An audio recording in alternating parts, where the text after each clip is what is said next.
একদিকে কলকাতার নায়িকা জ্যোতির্ময়ী কুণ্ডুর প্রতি শাকিব খানের এক্সট্রা কেয়ার, তো অন্যদিকে সালমান খানের সাথে ঘটে গেল একটা অকওয়ার্ড মোমেন্ট। কিন্তু ভাই যেন কি ছেড়ে দেওয়ার মানুষ নাকি? অন্যদিকে আনুমানিক 15 বছর বয়সে কিভাবে বিয়ে করলো সিমরিন লুবাবা, আসলে কাহিনীটা কি? এছাড়াও হানি সিং এর হুদাই স্টেজ থেকে পড়ে যাওয়া থেকে শুরু করে আছে গ্ল্যামার অ্যান্ড মজার গসিপ। সো চলেন শুরু করে দিই আজকের ভিডিও। প্রথমে আসি মেগাস্টার শাকিব খানের কাছে। এখন গতকাল তো হয়ে গেল প্রিন্স সিনেমার স্পেশাল স্ক্রিনিং, যেখানে সিনেমার বাকি সব আর্টিস্টদের সাথে কিং খান নিজেও হাজির হয়। অ্যান্ড দুই নায়িকার মাঝে একদম প্রিন্সের মতোই জেস্টার নিয়ে পুরো সিনেমা এনজয় করে শাকিব খান। এবং এর পরেই প্রেস কনফারেন্সে শাকিব খান কেন মুভি পারফেক্ট হয়নি এবং মুভির অভিজ্ঞতা শেয়ার করে সুন্দর করে সবকিছু এক্সপ্লেইন করে দেয়। বাট সেখানে কিছু মুহূর্ত ছিল কিন্তু বেশ মজার, যেখানে শাকিব খানকে দেখা যায় পুরো নায়কের মতো নায়িকাদেরকে আগলে ধরে রাখতে, ক্রাউড থেকে বাঁচাতে। বুঝতে হবে ভাই, শাকিব খান বলে কথা। তবে কলকাতার অভিনেত্রী জ্যোতির্ময়ীর সাথে তার অফস্ক্রিন কেমিস্ট্রি বেশ কয়েকবার ভালোই ভাবে চোখে পড়েছিল ক্যামেরায়, যা দেখে পাবলিকরা তো সোশ্যাল মিডিয়ায় করছে বিভিন্ন রকমের কমেন্ট।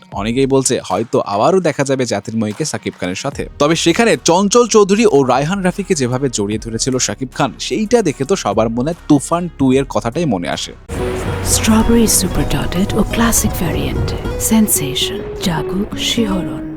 অন্যদিকে সালমান খানকে দেখা গেল একটি ক্রিকেট টুর্নামেন্ট উদ্বোধনী ইভেন্টে, পুরো একদম হ্যাপি মুডে। প্যাপারাজিরা বারবার তার হাতের দিকে শুধু জুম করছিল যে কি আছে সেখানে, যদিও ক্লিয়ার কিছু ধরা পড়েনি। আপনারা যদি কিছু বোঝেন তাহলে কিন্তু জানাবেন। তবে ইভেন্ট থেকে বের হওয়ার সময় একটু অকওয়ার্ড মুহূর্তই তৈরি হয়। ক্যামেরা আর ভিড়ের চাপে পড়ে যায় ভাইজান, কিন্তু ভাইজান কাল ছিল একদম কাম মুডে, কোনো রাগ দেখায়নি। কারণ যদি ভাইজান একবার খেপে যেত।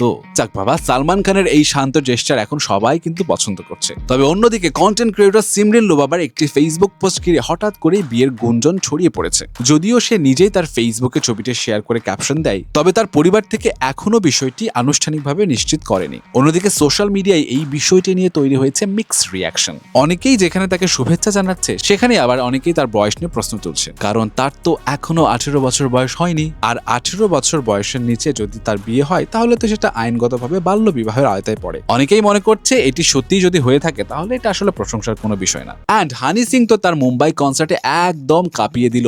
কিন্তু এই হুদায় পড়ে যাওয়ার ভিডিওটা ভাই ছিল আসলে এআই, সো নো টেনশন, তার কিন্তু হাড়গোড় কিচ্ছু ভাঙে নাই।